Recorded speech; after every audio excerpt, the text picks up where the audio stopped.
Assalamualaikum warahmatullahi wabarakatuh.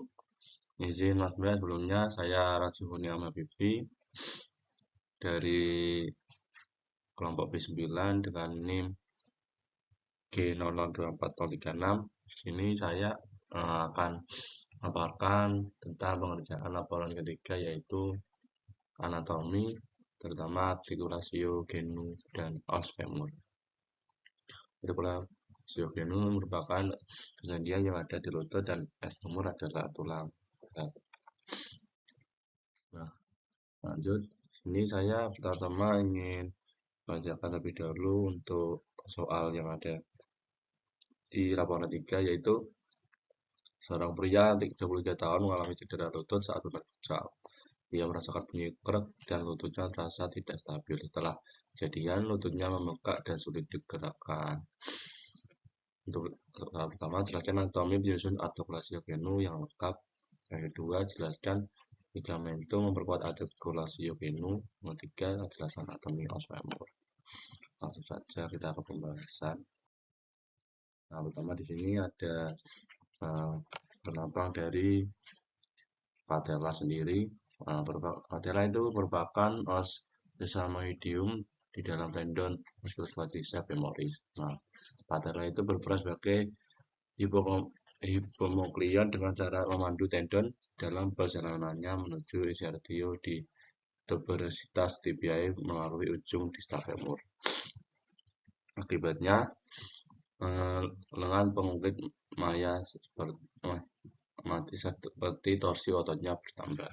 Nah, di sini ini ada penampang dari patella yang di bagian anterior, ada basis anterior, lalu ada apel patella, ada basis patellae. Nah, lalu di bagian bawahnya ada basis patellae itu yang bagian atas tadi, lalu ada basis articularis, kalau ada batas patella seperti itu.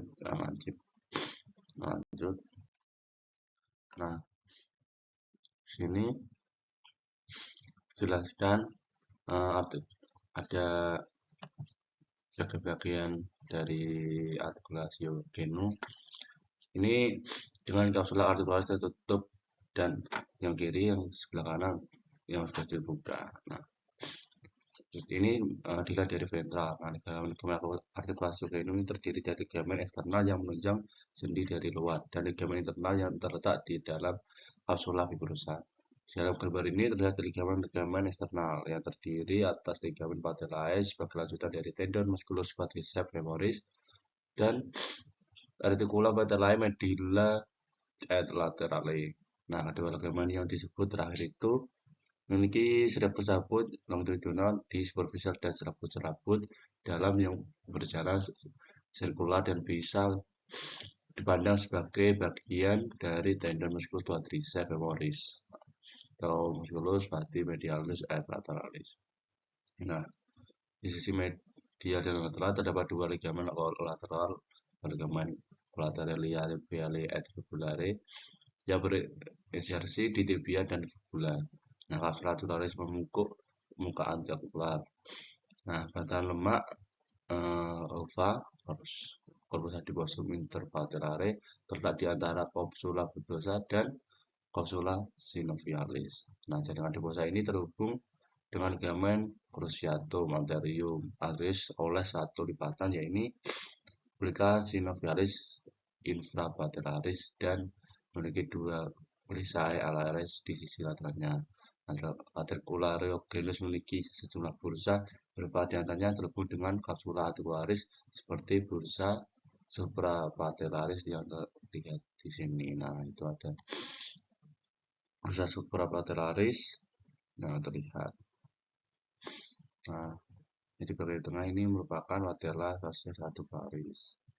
Nah, sebelah kiri masih tertutup oleh patella facies anterior. Lanjut. Nah, ligamen pada sendi lutut itu juga sangat penting untuk stabilitas, khususnya dalam menopang tubuh saat berjalan atau berlari.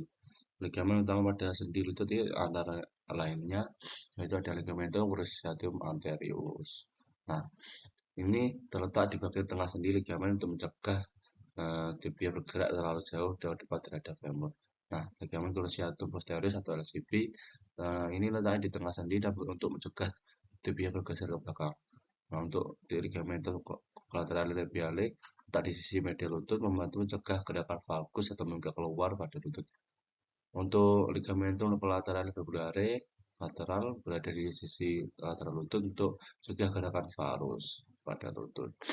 Ligamentum patellae melanjutkan tendon otot quadriceps dan melekat pada tuberositas tibia berperan dalam ekstensi lutut. Nah, jadi ligamentum patella ini melapisi untuk melanjutkan otot quadriceps dan untuk pelekatan tuberositas tibia. Nah, untuk gunanya untuk ekstensi lutut untuk menekuk.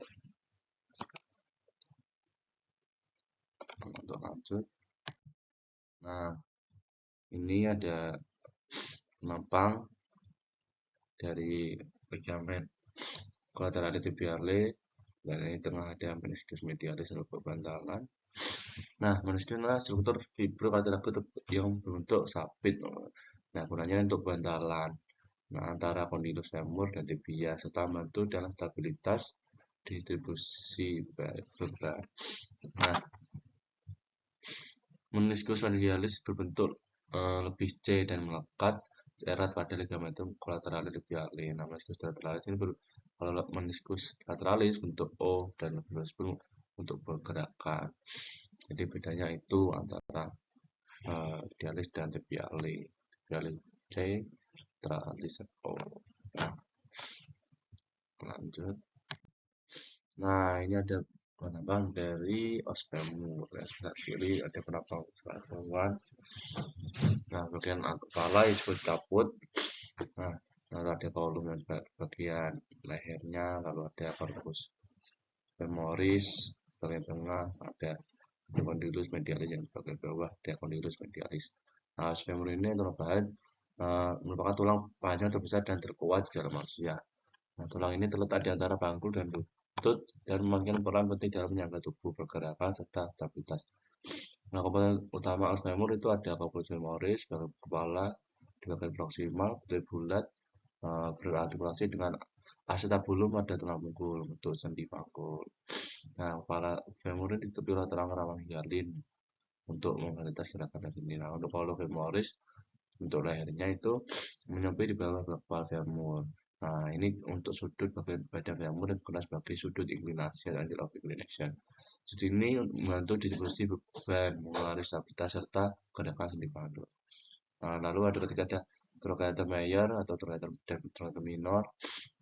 Mayor itu lebih besar dan lateral untuk belakang otot gluteus, paha. Kalau minor itu bagian posterior medial femur untuk pelekatan influx iliopsoas yang untuk fleksi paha. Keduanya penting karena untuk pelekatan otot panggung dan paha.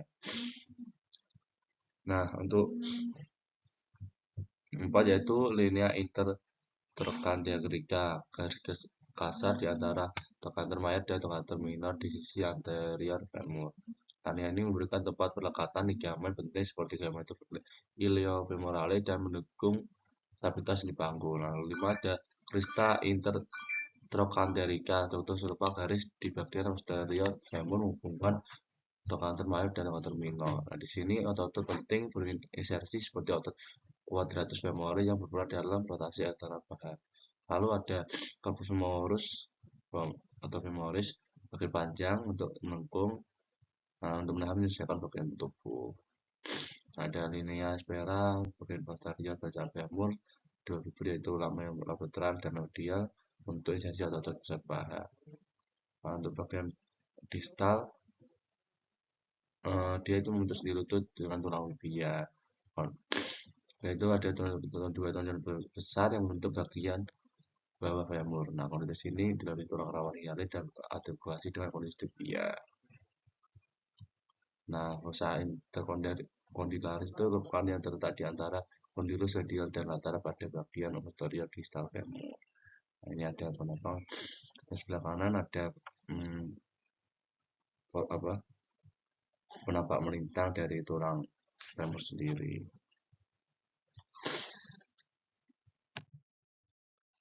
Nah, ini merupakan ada sebelah kanan kiri.